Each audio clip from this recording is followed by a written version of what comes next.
One thing that I came to realize about many students of the Arabic language is that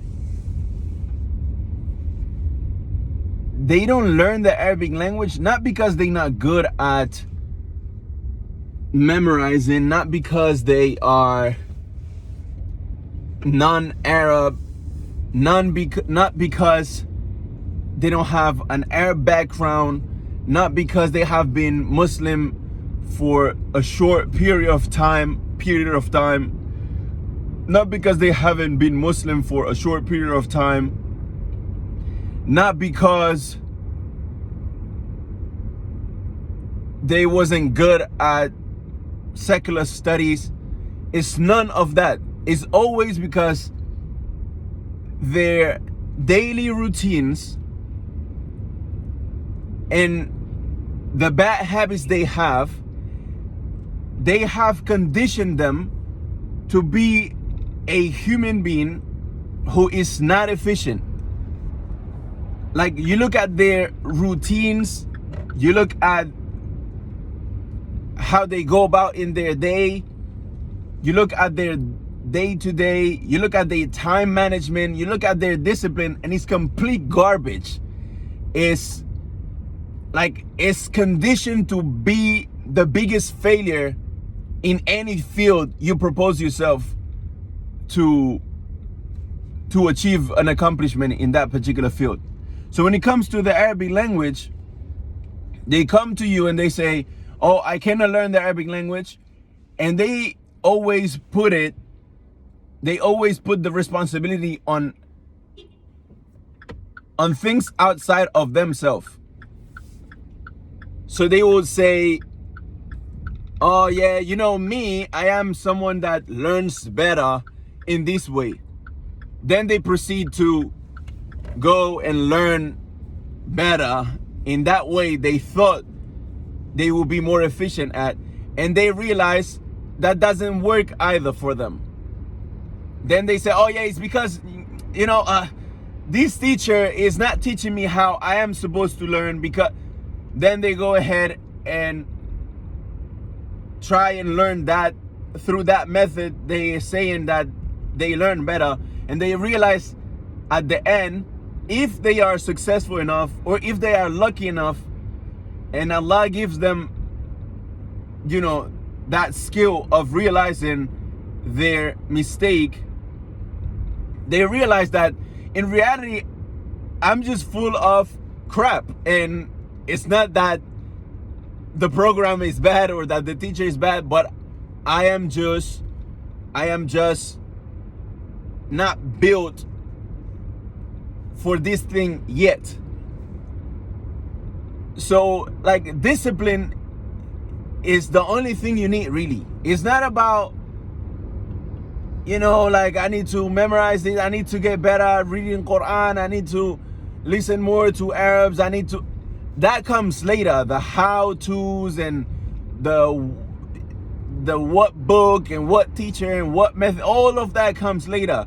First of all, you need to make sure you're not a freaking zombie. You wake up in the middle of the night and take your phone and check Instagram, and then go to TikTok, and then go to YouTube, and then go to Snapchat, and then go back to Instagram, and then go back to YouTube, and then go back to, and you're a freaking zombie. Like, you see yourself going from platform to platform where you just checked it 10 seconds ago, and you still go back to it to see if there's new notifications in the past 20 seconds.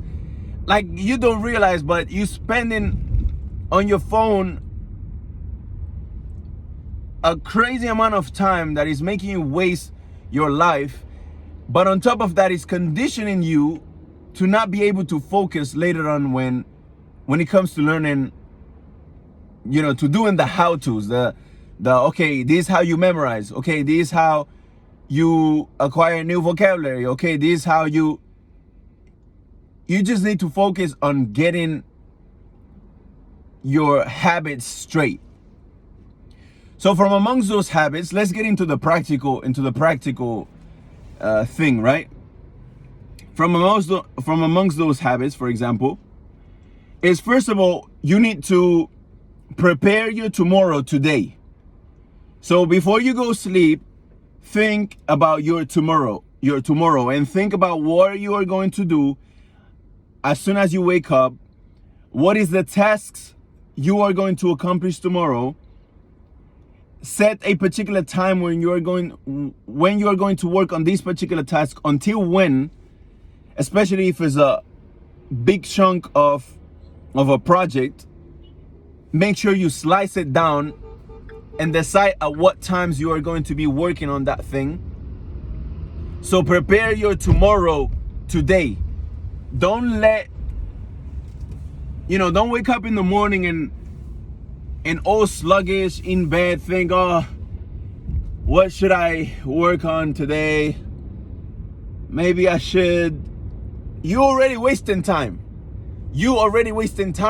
And your mind in the morning is conditioned to, your mind in the morning is clear. So you should use that focus and that energy to put it straight into the things you told yourself yesterday when your mind wasn't too clear, the things you were going to do. So first of all, get your tomorrow ready today. Then second of all, delete distractions. So if you realize that your distractions is your phone, that Instagram is your distraction, that you see yourself going from app to app to app to app to app in a freaking cycle for hours and hours, and that's becoming a distraction, get rid of it. Like tell yourself, I just need to get rid of this, and literally delete it. Like, it's not helping you in your akhirah or your dunya. It's just making you dumber and dumber. It's making you worship these platforms. So just delete it. Just get rid of it. You don't need no Instagram. You don't need no YouTube. You don't need no, like, you're not doing anything with it. Don't come with the, oh yeah, but it's beneficial because it is. Okay, what is more beneficial? For you to focus on the things that you need to focus. And then once you have achieved that, perhaps come back to these platforms where you can benefit. Or just try and like do both things at the same time. And at least if you don't get rid of your phone completely, at least set a system where your phone is away from you for a certain amount of time in the day so you don't get distracted.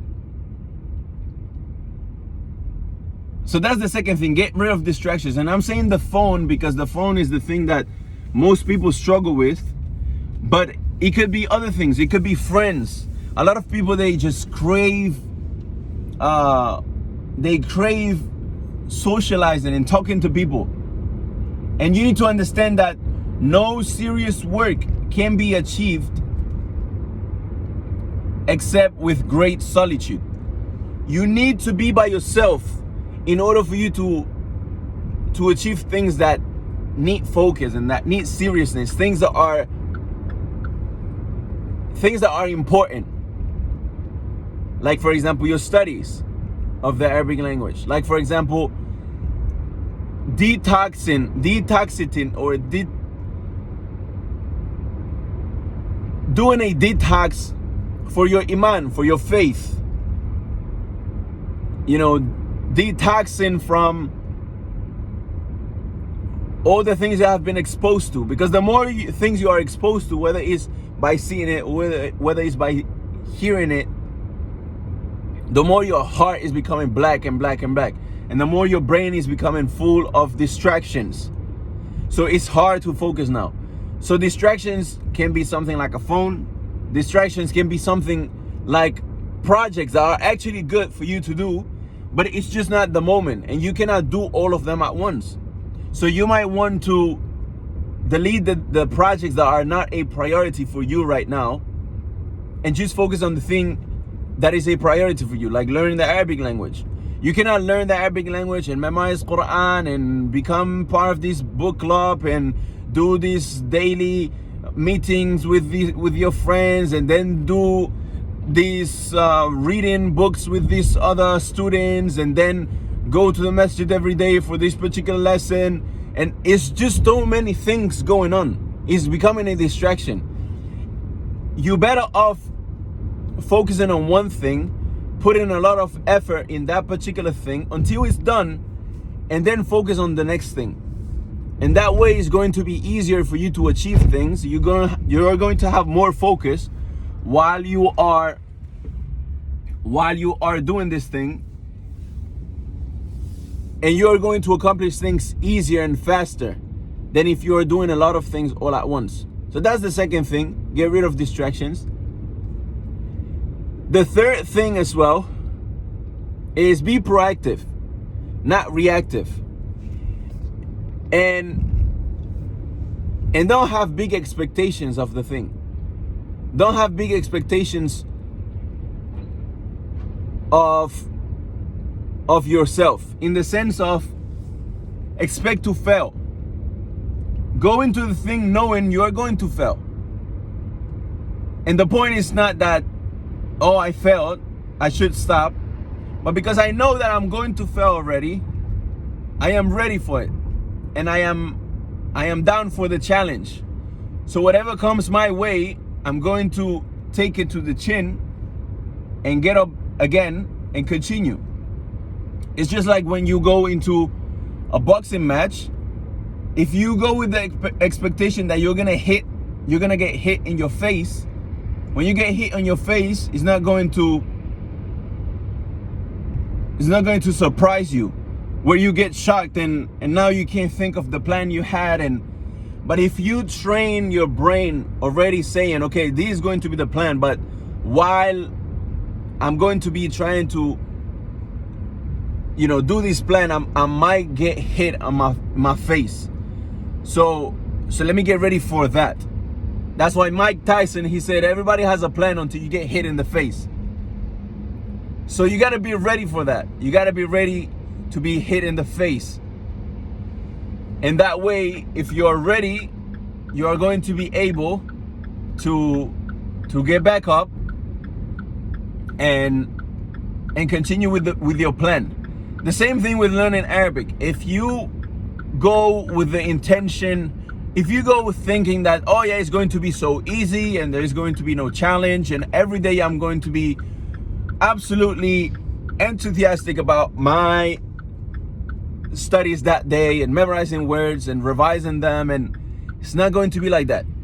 You have to wake up every morning knowing that I have to get these things done, even if you don't feel like it.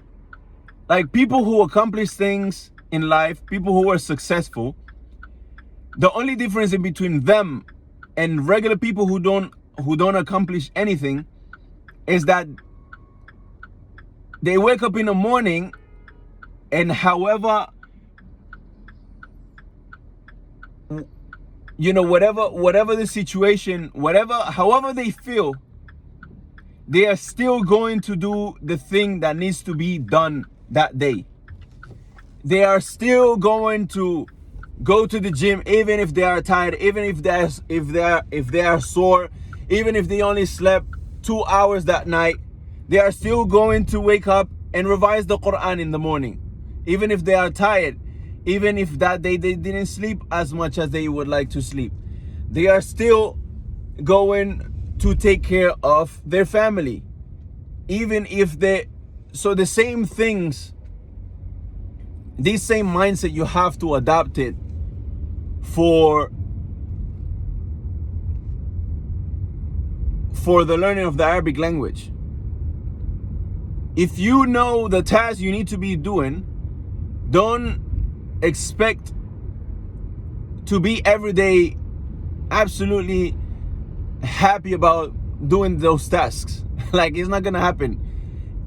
Most days you are not going to feel like doing those things.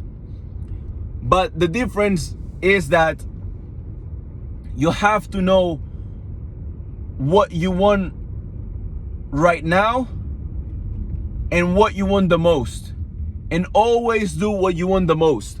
And most of the times what you want the most will require for you to be able to not do what you want right now. So if you want to lose weight, what you want right now is eating this burger or eating this junk food that you know is not going to help you to achieve what you want the most, which is lose weight. The same with the Arabic language. You know that you want right now to sleep. You know that you want right now to accomplish this other thing, memorize the Quran. You know that you want right now to be with your friends. You know that you want right now all of these things that you want right now. However, the thing that you want the most is to learn the Arabic language, to have a connection with Allah subhanahu wa ta'ala, to understand the Quran by yourself, to be able to open a book in Arabic and understand it. So if you know that that's what you want the most, then you have to be able to push away the things that you want right now that are not helping with the thing that you want the most. And sometimes it might be food as well. Sometimes you might have to revise those words or to memorize those vocabulary words or go over that lesson in an hour. And you know that right now you really want this meal, but you know that eating this meal is probably going to affect your fatigue and it's going to get you tired, and you're not going to be able to be as focused and as efficient while going over this lesson in an hour. So you have to be disciplined enough to say, okay, I want this I want this right now, but I want to learn Arabic the most. Is what I want right now benefiting and aligned with what I want the most? If no, there is no discussion about it. I'm not going to do it. And you have to be harsh like that with yourself until at least you accomplish the thing that you want the most.